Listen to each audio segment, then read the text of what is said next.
निखिल, पहिलं तर स्वागत आहे तुझं स्टार मीडिया मराठीमध्ये. कसा आहेस? मी मस्त. तुम्ही कसे आहात? आम्ही सुद्धा मस्त आहोत.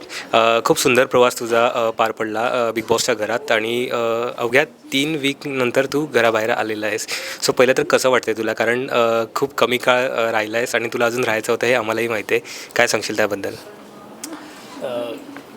3 आठवडेमध्ये मी जरी बाहेर आलेलो असलो तरी माझ्याकडे आठवणी आणि एक्सपिरियन्सेस इतके आहेत ना की आयुष्यभर पुरतील मला ते. निखिल, काय सांगशील की शो चालू होता आणि त्याच्यानंतर तू बिग बॉसच्या घरात डायरेक्टली दिसलास.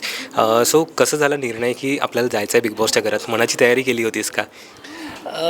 बिग बॉसच्या घरात जाण्याचा निर्णय हा माझा खूप असा स्पॉन्टेनियस होता खरं तर. आणि मी ह्या गेमला एका चॅलेंजसारखं, एका ॲडव्हेंचरसारखं बघत होतो. आणि मला आवडतात नवीन चॅलेंजेस, नवीन ॲडव्हेंचर्स. एखाद्याला स्काय डायविंग आवडू शकतं, एखाद्याला बंजी जम्पिंग आवडेल. तसं तसं मला बिग बॉस करायची इच्छा झाली की हा एक्सपिरियन्स असला पाहिजे आयुष्यात, की ही अशी एक संधी आहे की जी प्रत्येकाला मिळत नाही. आणि जर का ती मला मिळत असेल तर ती संधी मी स्वीकारली पाहिजे आणि लढलो पाहिजे. आणि त्याप्रमाणे ठीक आहे, ट्रॉफीपर्यंत न पोचण्याचं दुःख खरंच आहे. पण त्याचबरोबर चांगली माणसं भेटली, चांगले एक्सपिरियन्सेस मिळाले, ह्याचं समाधानही खूप आहे. निखिल, आपण रमा राघवच्या सेटवरती भेटतच असतो आणि इवन तुझा आणि ऐश्वर्याचे इंटरव्ह्यू वगैरे बरेच झालेले आहेत आपले. सो जेव्हा तुला बिग बॉसच्या घरात जायचं आहे हे जेव्हा तुला कळलं, ऑफर आली तुला, ऐश्वर्याची पहिली रिॲक्शन काय होती आणि तिने तुला काय म्हणजे असे टिप्स वगैरे दिल्या होत्या का? टिप्स म्हणजे म्हणजे ती मला म्हणाली होती की तू जसा आहेस तसा राहा, तू प्रॅक्टिकल आहेस, तू तसा राहिलास तर तुला खूप बेनिफिट पडेल. आणि तू कर. बेसिकली तिची इच्छा होती. मी असं काय करावं असं वाटतंय तरी, पण असा मी थोडासा अजून ह्याच्यात होतो, करू का नको. आणि ऐश्वर्याची नी मला असं थोडंसं पुश ओव्हर द एज म्हणतात ना, तसं करून ती म्हणाली कर रे. तर म्हटलं चला करूयात. असं झालं मला. सो डेफिनेटली की तिने मला काही टिप्स दिल्या की बाबा जसा आहेस तसा राहा, खरा खेळ आणि बिनधास्त राहा, हे तिने मला सांगितलं होतं. आणि मी हे खरंच सांगतो की मी त्या घरामध्ये खोटा कधी वागलो नाही, ह्याचं मला आनंद आहे. कारण खोटं वागू शकत नाही त्या घरात कोणी. किती दिवस तुम्ही प्रिटेंड कराल? 1 दिवस, 2 दिवस, त्याच्यापुढे तुम्ही नाही खेळू शकत तसं. त्या घरामध्ये आता तू एवढे दिवस राहून आलायस, कोण कॅमेरासाठी खेळतोय असं तुला वाटतंय?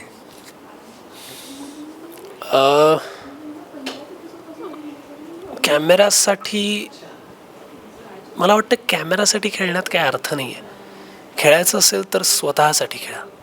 कॅमेरासाठी खेळून एकतर तिथे इतके कॅमेरे आहेत आणि तुमची कुठलीच गोष्ट ही लपून राहू शकत नाही त्या घरामध्ये.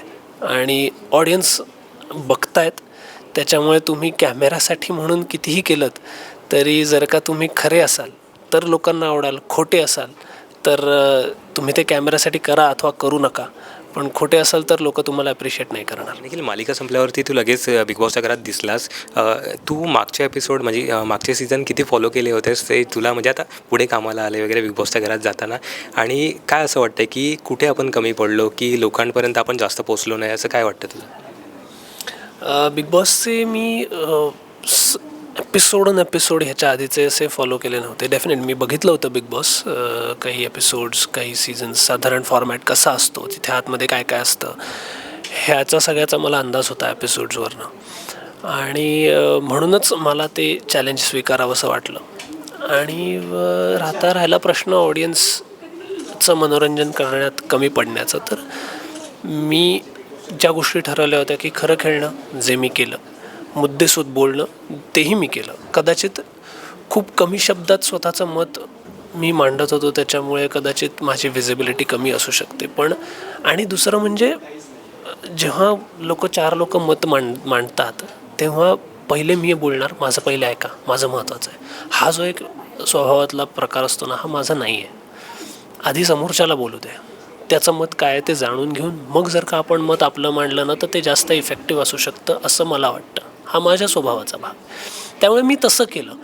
आता तो माझा स्वभाव असल्यामुळे आणि मी तो टाळू शकत नाही. मला दिसायचं आहे म्हणून मी आधी बोलणार, हे मला नाही जमत करायला.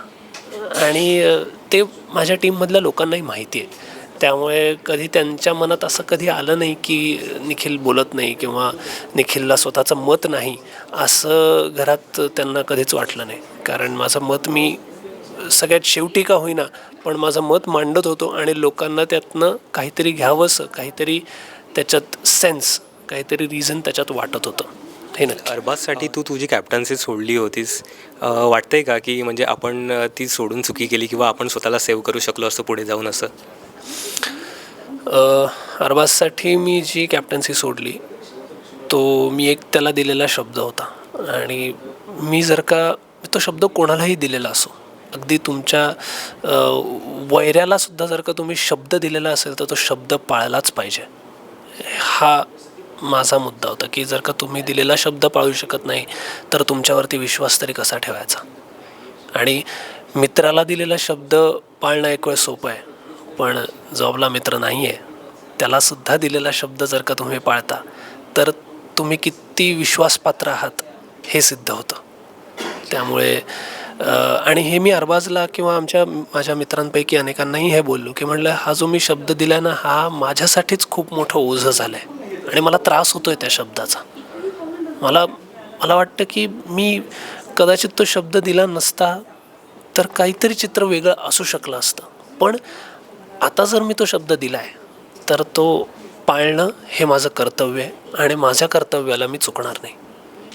आणि काय म्हणतात त्याला, देव बघतो असं म्हणतात ना, त्याप्रमाणे झालं की त्या ट्रेनवाल्या टास्कमध्ये जिथे अरबाज मला म्हणाला होता की तू शेवटपर्यंत तुझा एकट्याचा गेम खेळ, फक्त सगळ्यात शेवटी जेव्हा मी ट्रेनमध्ये बसीन तेव्हा मोटरमन तू हो आणि तू मला कॅप्टन कर. फक्त शेवटच्या राऊंडमध्ये त्याला माझ्याकडनं फेवर हवा होता, परतफेड हवी होती, आधीच्या राऊंड्समध्ये नको होती. हे क्लिअर झालं. म्हटलं बरं ठीक आहे. आणि सुदैवाने पहिल्याच राऊंडमध्ये अंकिताने अरबाजलाच बाहेर केल्यामुळे मला वेळच आली नाही त्याच्यासाठी उभं राहण्याची आणि सुंठी वाचून खोकला गेला असं जे होतं ना त्यातला तो प्रकार झाला. आणि त्याच्यानंतर मी अंकिताला त्यासाठी थँक्यू पण म्हणालो. आणि मी म्हणालो की आता माझं ओझं हलकं झालं आहे आणि आता मी पूर्णपणे ज्या लोकांची मला साथ द्यायची आणि मला जी लोकं माझ्याबरोबर हवी आहेत मी त्यांच्यासाठी आणि स्वतःसाठी पूर्णपणे खेळू शकतो.